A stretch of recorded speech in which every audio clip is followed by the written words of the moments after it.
Hello అండి. చాలా సింపుల్‌గా, చాలా ఈజీగా జస్ట్ ఒక హాఫ్ అన్ అవర్‌లో బిర్యానీ ఎలా తయారు చేసుకోవాలి ఇక్కడ చూసేయండి. విత్ బ్యాచిలర్స్ కూడా చాలా సింపుల్‌గా నేర్చుకోవచ్చు.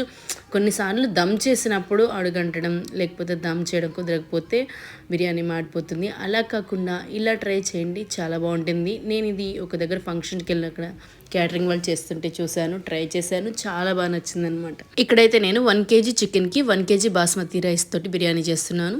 ఫస్ట్ అయితే ఒక వెడల్పుగా ఉండే బాండి కానీ లేకపోతే గిన్నె కానీ తీసుకోవాలి. దాంట్లో కొద్దిగా ఆయిల్ వేసుకుని హోల్ గరం మసాలా అంతా వేసుకోవాలి.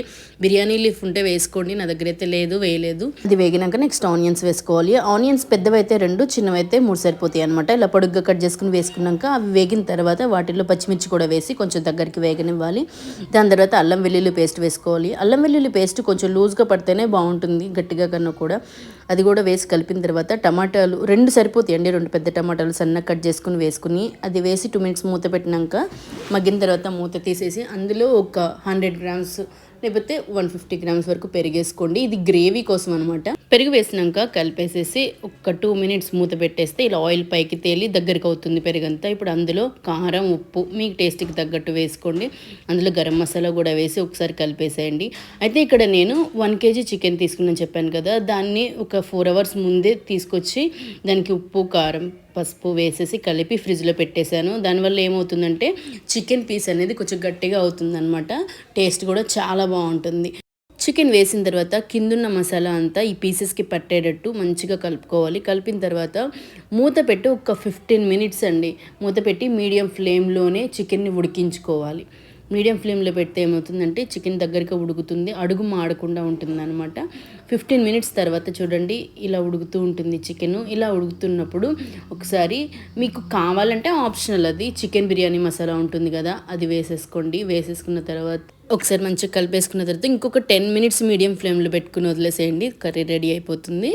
అండ్ ఇప్పుడు రైస్ కోసం నేను ఇక్కడ 1 కేజీ రైస్ తీసుకున్నాను కదా, 1 కేజీకి డబుల్ వాటర్ ఉండాలి. ఎందుకంటే అది ఉడికిన తర్వాత రైస్ అనేది కొంచెం ఉబ్బుతుంది కాబట్టి 1 కేజీ అంటే ఒక 3.5 లీటర్స్ వరకు వాటర్ తీసుకున్నా. అందులో కొద్దిగా కొత్తిమీర, పుదీనా, ఉప్పు వేసేసి బాగా బాయిల్ చేసేసుకుని, బాస్మతి రైస్ అంటే ఎలాగో 1 అవర్ ముందే నానబెట్టుకోవాలండి. అలా నానబెట్టేసిన రైస్ని తీసి ఇందులో వేసేసుకున్నాను.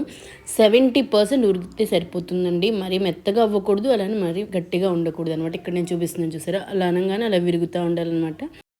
ఇప్పుడు మనం రెడీ చేసి పక్కన పెట్టుకున్న కర్రీ ఉంది కదా, అందులో ఈ రైస్ని ఒక్కొక్క పార్ట్గా తీసుకుని లేయర్గా దాని మీద వేసుకుంటూ ఉండాలండి. లేయర్గా వేసుకున్న తర్వాత అందుకే చెప్పాను కొంచెం వెడల్పుగా కొంచెం మందంగా ఉన్న బాండి కానీ గిన్నె కానీ తీసుకోవాలి. ఎందుకంటే ఒక 15 మినిట్స్ ఇది ఓన్లీ దమ్ అవ్వాలి కాబట్టి అడుగంటకుండా ఉంటుంది.